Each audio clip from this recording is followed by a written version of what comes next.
Hi, we're Team 16 of the Planetary Health Assignment. My name is Lauren. My name's Kamia. I'm Jackie. I'm Chanel. My name's Sophie. We acknowledge the Common-Berry people, the traditional owners and custodians of the land on which Bond University now stands. We pay respect to elders, past, present and emerging. We are second-year medical students at Bond University undertaking a project on environmental and ecological issues relating to health and healthcare as future medical practitioners. We aim to address electronic waste, e-waste disposal at Gold Coast University Hospital to improve their management of this matter.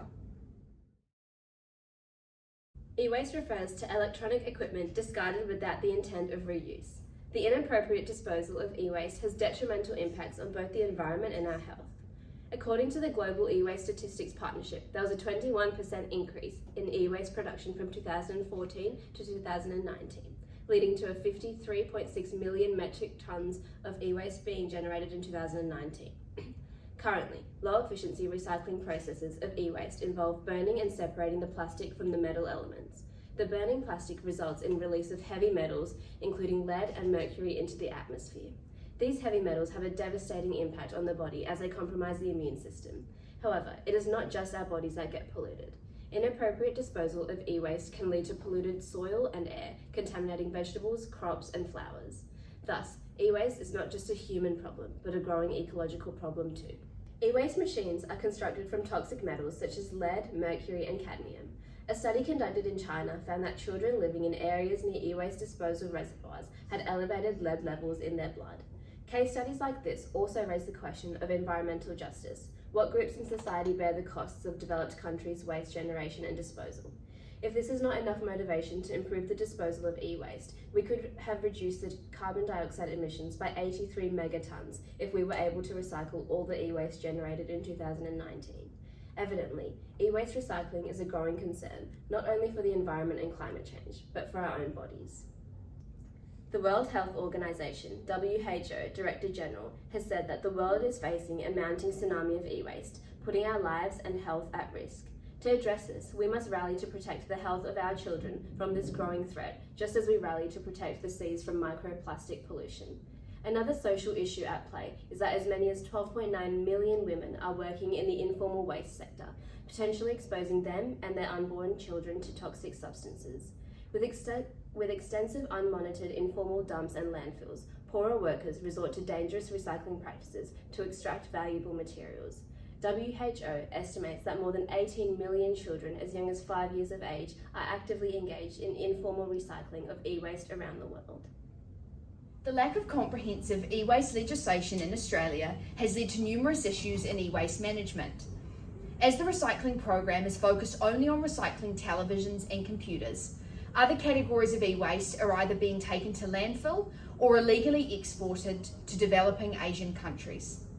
Due to lack of guidelines for the local authorities, the collection, reporting, auditing and compliance with the existing waste management have become major issues. While medical testing and the use of diagnostic devices has a fundamental place within medical practice, it is important for us to consider what we can do to ensure safe and proper disposal of e-waste. E-waste is one of the fastest growing types of waste in Australia. In 2019, 240,000 tonnes ended up in our landfill. While South Australia and Victoria have a ban on e-waste in the landfill, Queensland does not. E-waste legislation has evolved over time. In 2011, we saw the introduction of the Product Stewardship Act, but it only targeted the recycling of televisions and computers. In mid-2012, the collection services for e-waste were introduced.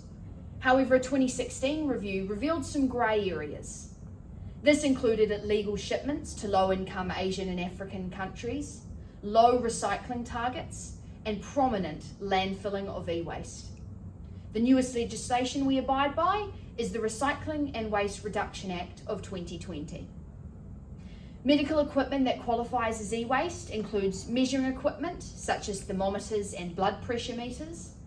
But we also need to consider professional larger hospital and diagnostic equipment such as electrocardiograms, microscopes and X-ray machines. The average lifespan of such equipment is 12 years. Currently, GCUH follows the waste management principles for Gold Coast Hospital and Health Services, which provides a framework of waste management strategies for Gold Coast health facilities in alignment with the legislation previously mentioned. However, there is no current specific policy regarding e-waste statewide. According to email correspondence with Brad Whitfield, the Director of Business Operations at GCUH, GCUH has a sustainability program with documentation and governance.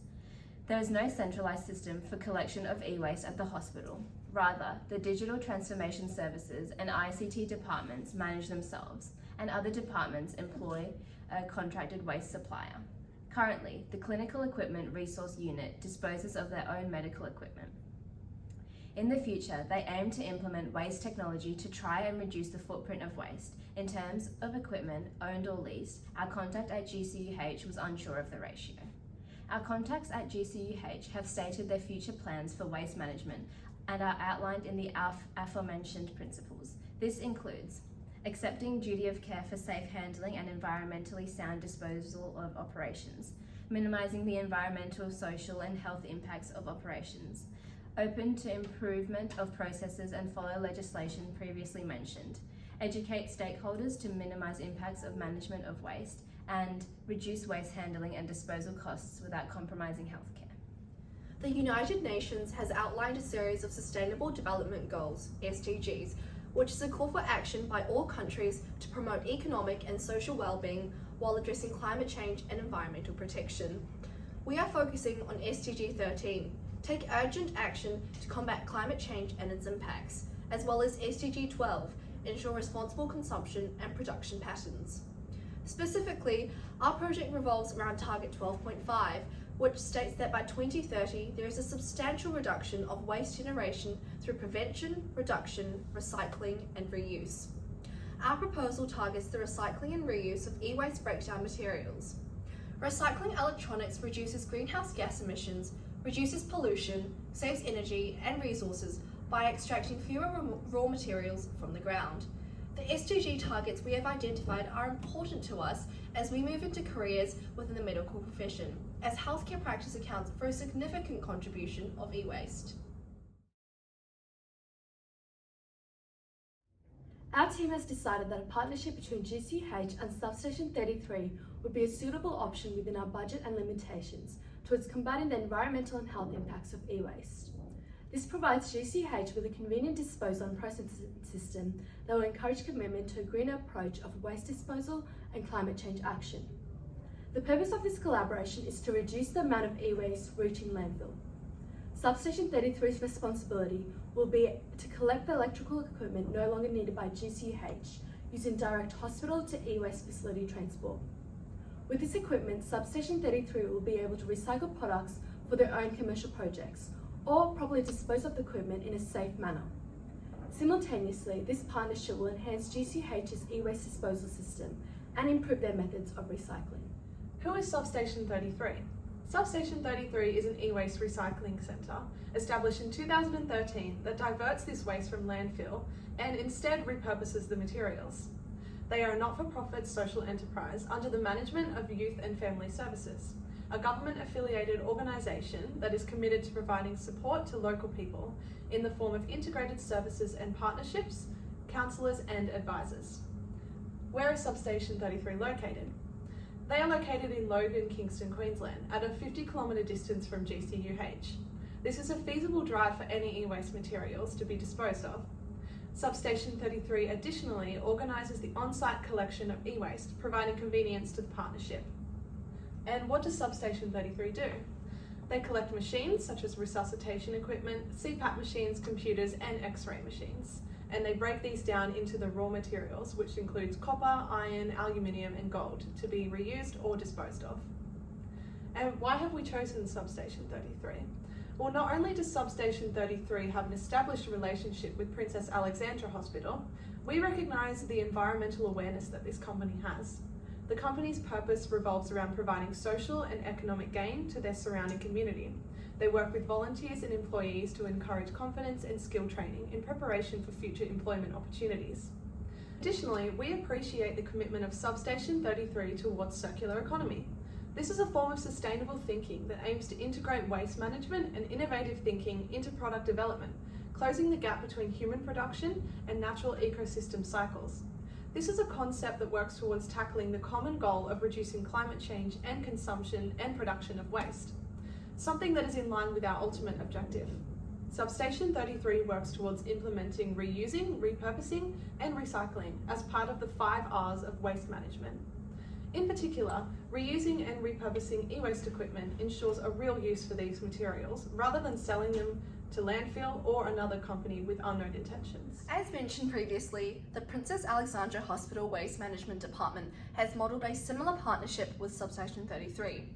According to phone calls made to both PAH and Substation 33, the latter collects e-waste such as CPAP machines, resuscitation equipment, computers, X-ray machines, and even smaller electronics such as air temperature machines from the hospital. Once collected, Substation 33 breaks this electrical equipment down and reuses and repurposes the materials. Components of no value are diverted to other waste companies and valuable materials are recycled. This partnership involved all staff as part of the Global Green and Healthy Hospitals International Network.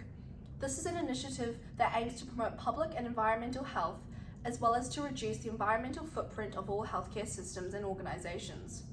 Additionally, from this collaboration, PAH was able to divert 600,000 kilograms of materials from landfills in 2018, setting an example of what can be achieved from responsible management. To solidify the partnership, we are utilising our allocated budget of $10,000 to create a legally binding contract between the two companies. To maintain the simplicity and thus the success of this collaboration, we believe that it is not necessary to build a new company for this agreement. Rather, a contract upholding the exchange of services between GCUH and Substation 33 will suffice. First, our team will need to find a law firm that will support us establishing the contract. We will require their advice and services in order to draft and register the contract. All of these services and appointments will be charged and covered under our allocated budget. Additionally, we need to set aside a sum for any potential negotiation proceedings and amendments for this contract, as well as a discretionary fund for unexpected costs. Our team has used a combination of designs and systems thinking to address the complexity of e-waste disposal at GCUH. We've engaged a diverse toolbox of idea processing to establish a well-structured, robust proposal that we believe will truly benefit GCUH. We have identified some contributing factors to the system that is the e-waste issue in Australia. This diagram shows how these factors are interconnected, as well as the importance of addressing more than one factor at one time to adequately manage e-waste disposal. Some of these factors include lack of monitoring, reporting, and evaluation of e-waste disposal, the growing reliance on technology, the decreasing life cycle of machines, and lack of designated disposal processes and government policies. We have identified groups we believe collectively contribute to the production of e-waste. As these groups are involved with the generation and use of devices that become e-waste, we need to consider the duty they have to ensure there is responsible containment, treatment, and disposal of the machines. These groups working together will aid in offsetting the environmental harm caused by the e-waste. We believe the environmental, economic, and social impact of e-waste is a shared responsibility between all persons involved in the life cycle of these machines. We have defined the challenge that we are taking on based on what we have learnt through research and contact with stakeholders. We have created a problem statement which will help us do this. Hospitals are responsible for producing large amounts of medical e-waste that is often inappropriately disposed of, having harmful impacts on the environment, and our aim is to change this. We acknowledge that the scope of medical e-waste disposal is broad due to the various materials used in device manufacturing. However, as we have done above, successfully defining a problem is the first step towards finding a solution. It is intended that our partnership will result in quantifiable positive outcomes in accordance with design principles to make changes to the world in small or big ways. We have thought about challenges that may arise, such as the capability of Substation 33 to manage the variety of GCUH's e-waste, the involvement of third parties such as machine leasing companies and legal parties, and a lack of delegated persons to a sustainability committee within the hospital. The intended audience of this e-waste management initiative is GCUH. As part of researching stakeholders and empathising with them, we have identified the values of GCUH's Sustainability Committee in order to understand the challenges that they're currently facing regarding e-waste. To broaden our perspective, Substation 33 was also considered. It is vital for us to tap into industry knowledge and practical experience from the two key stakeholders. By proposing a collaboration between two entities, the designers have not limited GCUH to a single best solution, rather leaving GCUH and Substation 33 with flexibility to tailor the partnership to their needs. This flexibility is an important aspect of the design and systems process, being able to regroup, reassess, and make adjustments where the stakeholders deem it necessary. We hope that GCUH will act as an inspiring example of what is possible for other health facilities in Queensland and beyond. A prototype as part of our product will be extremely useful for not only us as the designers, but also for GCUH and Substation 33, as it will enable them to trust in this process after seeing evidence of a successful partnership. Using the existing partnership between PAH and Substation 33 as a foundation, we will consider whether GCUH has the capacity, staff, and resources to carry out a similar e-waste management strategy. Upon implementation of the product, we will be evaluating its progress in order to assess the effectiveness of the partnership and determine whether it is meeting the intended goal. It is vital that we are able to measure the success and potential impact of our proposed partnership.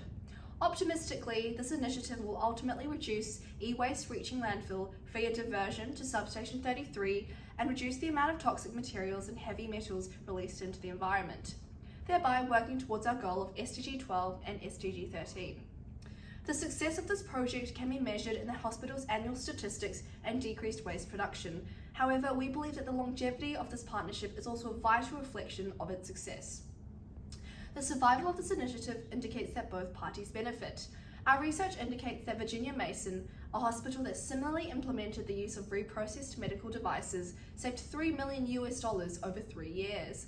Conversely, Substation 33 will benefit from the clientele expansion, increased profit margins, and national growth. We hope that following the successful implementation of this partnership, similar steps will be taken by hospitals Australia-wide, resulting in changes to upstream determinants and hospital e-waste policies. Whilst adopting green methods of practice in a singular hospital is essential for the fight for climate change, the involvement of other hospitals and healthcare clinics will have a powerful impact too. Thank you for listening. We hope that this has provided an insight into how we can begin to manage e-waste disposal in an attempt to reduce its harmful impacts on the environment.